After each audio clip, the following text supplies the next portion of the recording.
The sound of chalk scratching against the blackboard had always been comforting to David Myers. For 30 years, he had stood in front of classrooms, teaching literature to eager students, guiding them through the words of great writers and thinkers. He had always been seen as a dedicated, well-respected teacher, someone who shaped the minds of the young and inspired them to dream beyond the walls of their small-town high school. But underneath the accolades, the admiration from his colleagues, and the gratitude of countless students, David had carried a dark secret, a secret that had gnawed at his conscience for years. It had started innocently enough. In his early years as a teacher, David had been passionate about his work, seeing potential in many of his students. He had taken pride in mentoring those with a gift for writing, encouraging them to hone their skills, to explore their creative minds. But there was one student who stood out above the rest: Michael Peterson. Michael had been one of those rare students whose talent was undeniable from the moment he walked into David's classroom. His writing was extraordinary, mature beyond his years, brimming with originality, insight, and a depth of emotion that was far beyond anything David had ever seen in a teenager.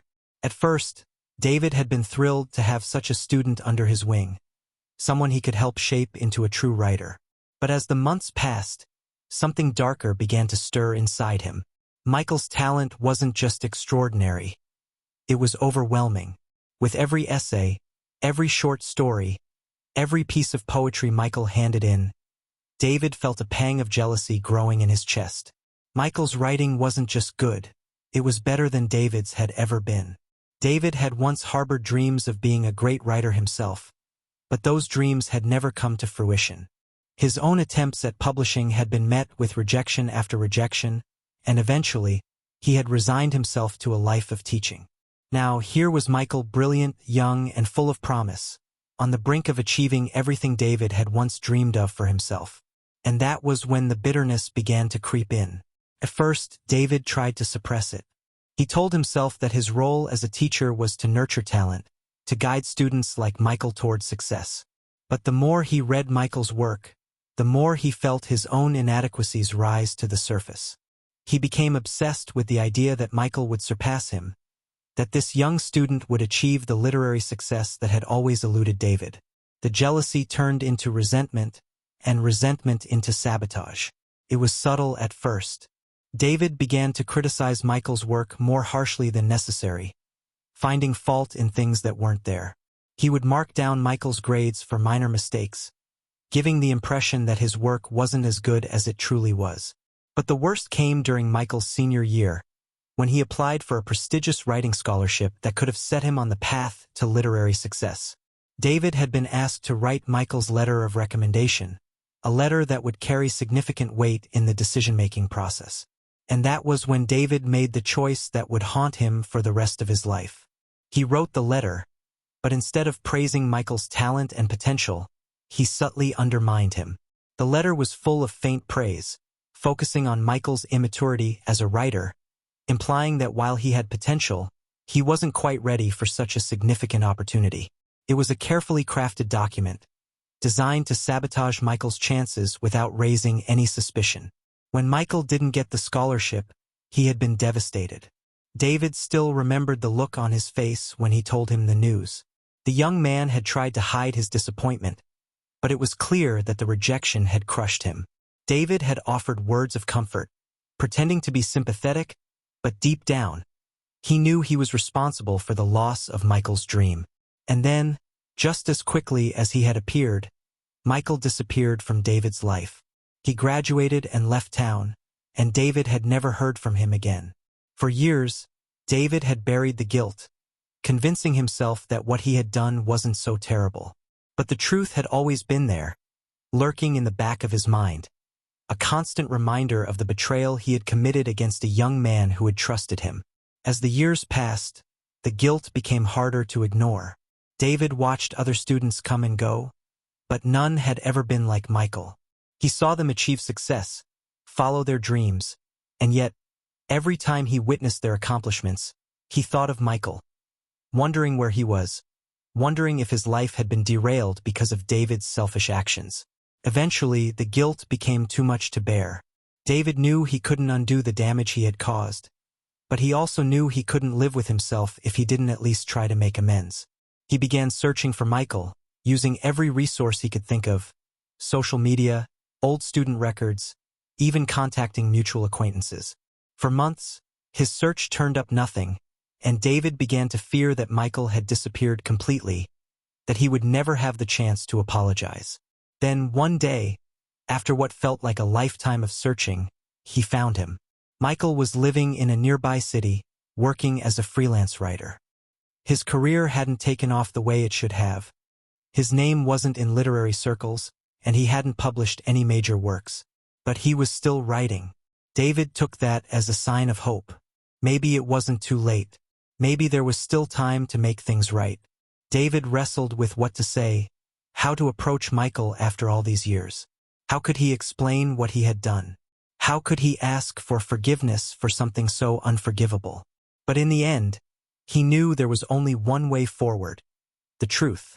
He arranged a meeting at a small cafe in the city, his hands shaking as he waited for Michael to arrive. When Michael finally walked in, David was struck by how much he had changed.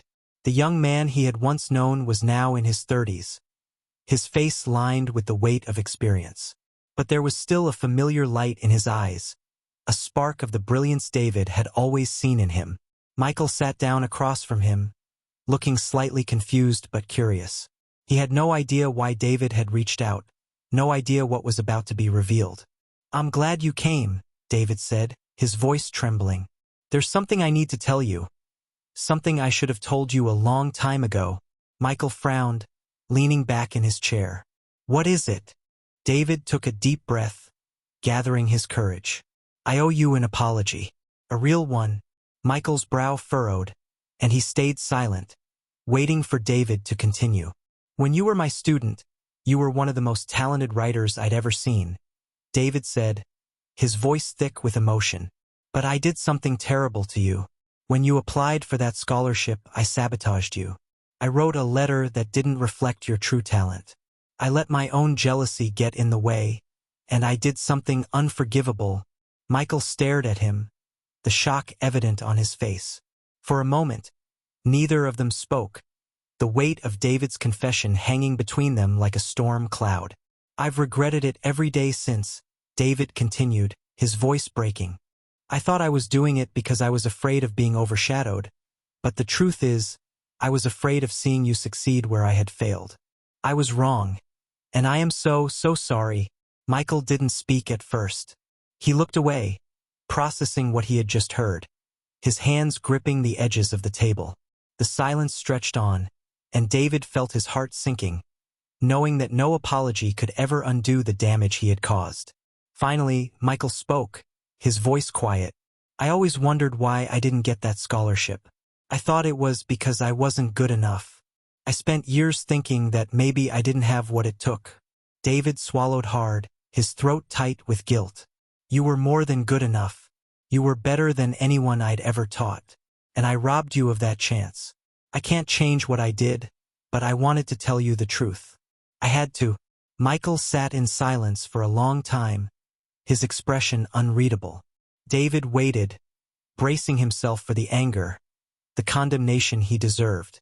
But when Michael finally looked at him, there was something else in his eyes, something unexpected. "I appreciate your apology," Michael said slowly, his voice steady. "What you did, it hurt, but I've moved on. Took me a long time, but I realized that one scholarship doesn't define a person's career. I'm still writing. I've never stopped." David felt a glimmer of hope. "I'm glad. You deserve to succeed." Michael nodded, his expression softening. "What you did was wrong, but I'm not going to hold onto that anger forever. We all make mistakes. I've made plenty of my own. Maybe it's time to let this one go." David's eyes filled with tears. "Thank you," he whispered. "I don't deserve your forgiveness, but thank you." Michael offered a small, bittersweet smile. "Sometimes we need to forgive, not for the other person but for ourselves." They sat together in the cafe for a while longer, sharing quiet conversation, the weight of the past slowly lifting. David knew that the road to redemption was a long one, but in that moment he took the first step. He had finally told the truth. And maybe, just maybe, that was